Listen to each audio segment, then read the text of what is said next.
Bismillahirrohmanirrohim. Assalamualaikum warahmatullahi wabarakatuh. Salam sejahtera bagi teman-teman ataupun sahabat-sahabat ASP TV dimanapun berada.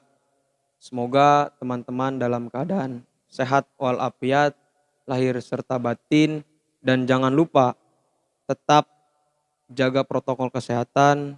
Apapun alasannya dan bagaimanapun alasannya, dunia dan negara Indonesia sedang dilanda pandemi COVID-19 yang hingga saat ini belum juga selesai dan belum juga beres. Nah, sebelum saya melanjutkan video kali ini, saya mengingatkan kepada teman-teman yang belum subscribe, silahkan subscribe terlebih dahulu. Dinyalakan loncengnya agar teman-teman tidak ketinggalan info-info terkait hukum. Dan juga jangan lupa like, komen, dan share agar channel ASP TV ini semakin berkembang dan semakin banyak masyarakat yang menonton tayangan ini sehingga masyarakat lebih teredukasi dan lebih mengetahui pemahaman seputar hukum. Hari ini saya Ilham Nurpaiji Kurniawan akan menyampaikan apa saja dan bagaimana tahapan menjadi seorang advokat. Ini sebetulnya pertanyaan yang sangat mendasar, namun masih banyak mahasiswa Fakultas Hukum dan bahkan sarjana-sarjana muda yang berlatar belakang pendidikan hukum yang masih kebingungan dan yang masih belum memahami terkait tahapan menjadi seorang advokat. Oleh karenanya, saya ingin menjelaskan tahapan-tahapan agar teman-teman tidak lagi kebingungan ketika teman-teman ingin menjadi seorang advokat. Oleh sebab itu, simaklah video ini selengkap mungkin dan simak video ini hingga selesai.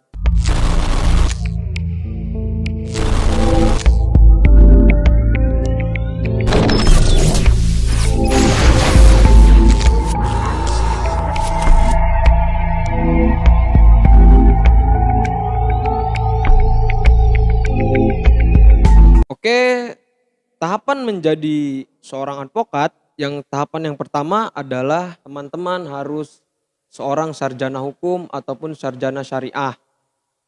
Sarjana syariah ini biasanya berada di universitas yang berbasic Islam, seperti di UIN Jakarta, seperti di UIN Bandung, seperti di UIN Serang. Nah, syarat yang pertama adalah sarjana hukum dan juga sarjana syariah.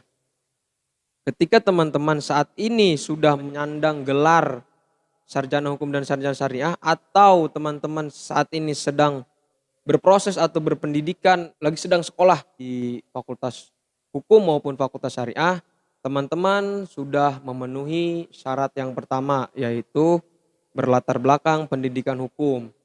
Setelah teman-teman lulus dari fakultas syariah maupun fakultas hukum dan sudah sah menyandang gelar sarjana hukum ataupun sarjana syariah, tahapan yang selanjutnya teman-teman harus mengikuti pendidikan khusus profesi advokat atau disingkat PKPA.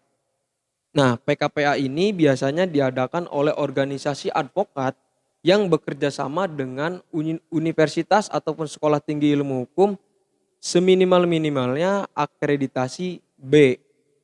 Nah, di dalam pendidikan profesi advokat ini sebetulnya teman-teman hanya kebanyakan rewind atau pengulasan materi terkait apa yang sudah didapatkan oleh teman-teman ketika teman-teman berkuliah sarjana hukum ataupun sarjana syariah.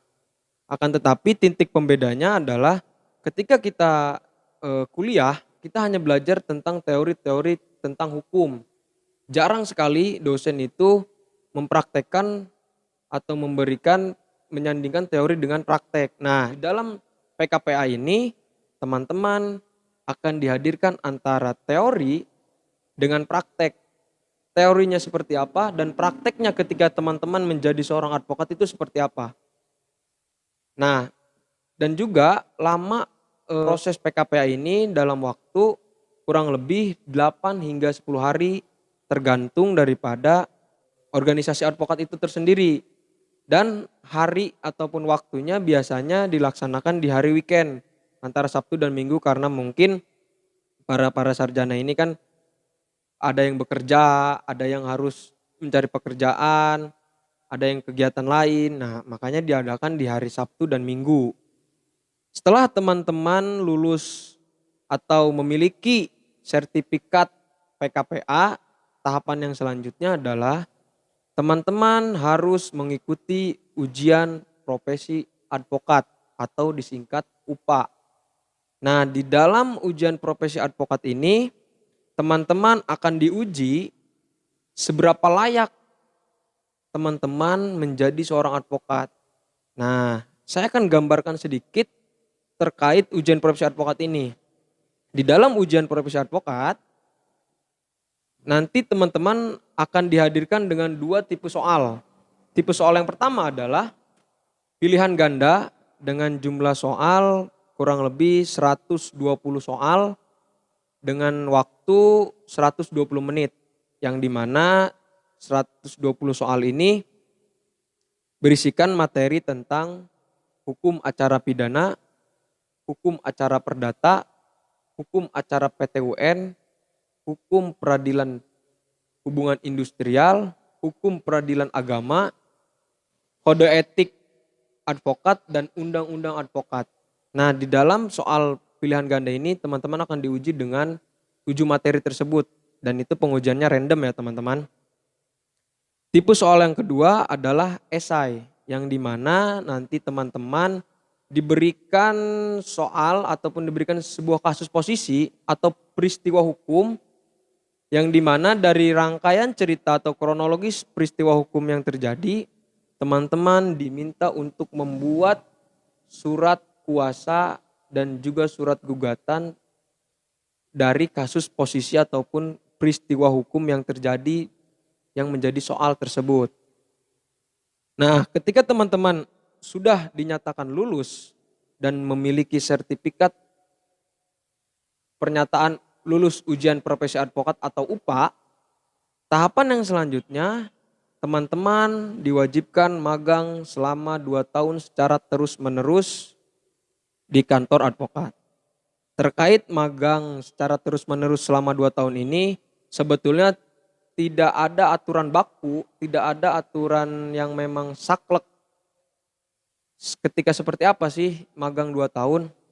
Karena masih banyak para advokat, para senior-senior advokat yang mengatakan magang 2 tahun itu terhitung ketika teman-teman lulus atau menyandang gelar sarjana hukum maupun sarjana syariah. Dan ada yang mengatakan magang 2 tahun terhitung ketika teman-teman dinyatakan atau lulus atau memiliki sertifikat PKPA. Dan ada juga yang mengatakan bahwa teman-teman dihitung magang 2 tahun itu ketika teman-teman dinyatakan lulus ujian profesi advokat. Akan tetapi ketika saya PKPA kemarin, Bapak Salih Manggara mengatakan bahwa magang 2 tahun itu sekurang-kurangnya 2 tahun dihitung jika teman-teman sudah mengikuti PKPA atau memiliki sertifikat PKPA. Baru magang 2 tahun itu dihitung. Tahapan yang terakhir adalah pengambilan sumpah profesi advokat. Nah, pengambilan sumpah profesi advokat ini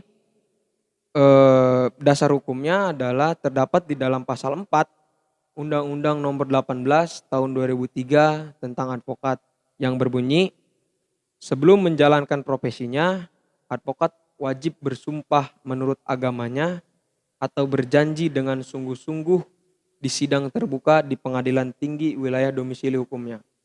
Nah, jadi teman-teman ketika teman-teman nanti berumur 25 tahun, sekurang-kurangnya 25 tahun, teman-teman wajib diambil sumpah sesuai dengan agamanya di pengadilan tinggi sesuai domisili hukumnya. Yang dimana sesuai domisili hukum ini maksudnya alamat KTP teman-teman, misalnya teman-teman beralamat KTP di Provinsi Jawa Barat. Artinya teman-teman diambil sumpah di Pengadilan Tinggi Jawa Barat. Begitupun sebaliknya, ketika teman-teman beralamat di Provinsi Banten, teman-teman diambil sumpah di Pengadilan Tinggi Provinsi Banten. Kurang lebih itulah rangkaian ataupun tahapan kurang lebih 5 tahapan menjadi seorang advokat. Yang pertama tadi adalah sarjana hukum ataupun sarjana syariah. Yang kedua adalah mengikuti ataupun lulus PKPA. Yang ketiga lulus ujian profesi advokat. Yang keempat teman-teman diwajibkan magang 2 tahun kurang lebih. Dan yang terakhir adalah teman-teman harus diambil sumpah. Demikian rangkaian ataupun yang bisa saya sampaikan terkait tahapan-tahapan menjadi seorang advokat.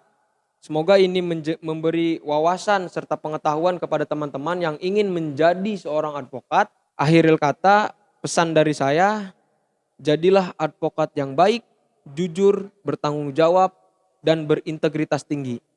Seperti biasa, yakinkan dengan iman, usahakan dengan ilmu, sampaikan dengan amal, yakin usaha sampai. Saya Ilham Nur Paiji Kurniawan, pamit undur diri. Wabillahi taufiq wal hidayah. Wassalamualaikum warahmatullahi wabarakatuh. AS Pelopon, kenali hukum, jauhi hukuman.